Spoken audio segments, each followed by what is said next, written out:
If you read the New Testament, you'll notice that the most common title people use to describe Jesus is the Christ. That is, the Messiah. But surprisingly, Jesus almost never used that word to describe himself. Instead, he called himself the Son of Man. The Son of Man. What does that mean? Well, the phrase comes from an important chapter in the book of Daniel in the Old Testament. Daniel was an Israelite prisoner of war who was forced to live in the empire of Babylon and work for the prideful, violent king who destroyed his home. That sounds horrible. And while he was living and working in Babylon, Daniel had this crazy prophetic dream. You ready for it? I'm ready. He saw 4 beasts crawling out of a dark sea, hybrid monster-like animals, each scarier than the one before. And the 4th beast is so mutant, there's nothing to compare it to. And it's violent, leaving death and destruction in its wake. What in the world is this about? Well, he's told that these beasts symbolize violent, prideful kings and their empires. Oh, like the one Daniel's enslaved to. Yeah, and these creatures might seem random to you, but these images are developing an important biblical theme. How humans are these remarkable creatures, capable of doing great good and horrible evil. How we can behave like animals.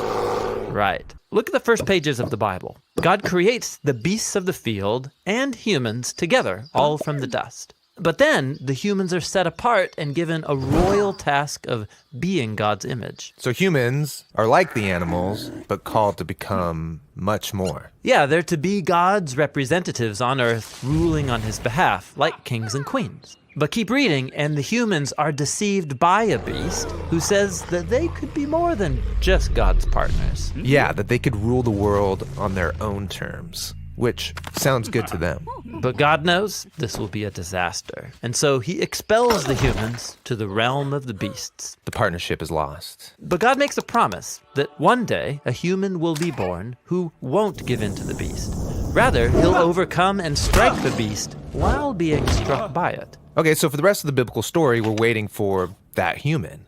But instead, in story after story, we find people acting like beasts. Yeah, like in the next story about Cain, who's jealous and angry at his brother Abel. God warns Cain that he's facing a beastly urge called sin, a dark, mysterious kind of evil that consumes humans. But God says that Cain can rule the beast if he chooses. But he doesn't rule the beast. He lets this urge devour him, and he becomes a beast.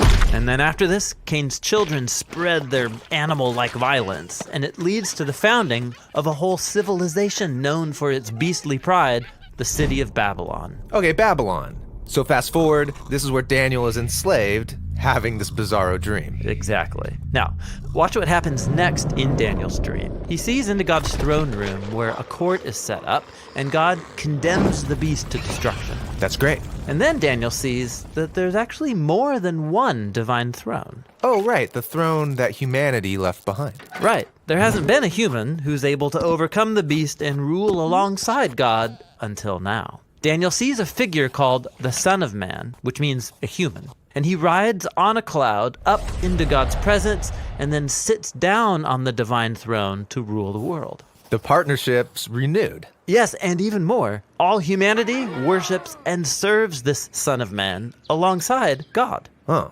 worship? So this is no ordinary human. This is like a God human. Exactly. And so now you can see why Jesus of Nazareth, when he came onto the scene centuries later, chose this title, the Son of Man, for himself. He was claiming to be that truly human one on a mission to confront the beast. He was tempted to seize power on the beast's terms. But unlike every human before him, Jesus resisted the urge. And then he went about banishing the beast from people's lives, and he was teaching people how to rule the beast instead of being ruled by it. Okay, so how do you rule the beast? Well, Jesus did it by giving up his life. Wait, rule the beast by dying? Yes. When Jesus was on trial in a human courtroom and being condemned to death, he said, "From this moment on, you will see the Son of Man sitting at God's right hand and coming on the clouds." But this is the moment he's about to die. Exactly. From one perspective, the cross looks like a beastly torture device, but Jesus viewed it as his throne. And on this throne, he exposed the subhuman nature of our evil by letting it do its worst, and then he overcame it with his divine life and love. Jesus' execution was his exaltation. So Jesus is the first human to overcome the beast.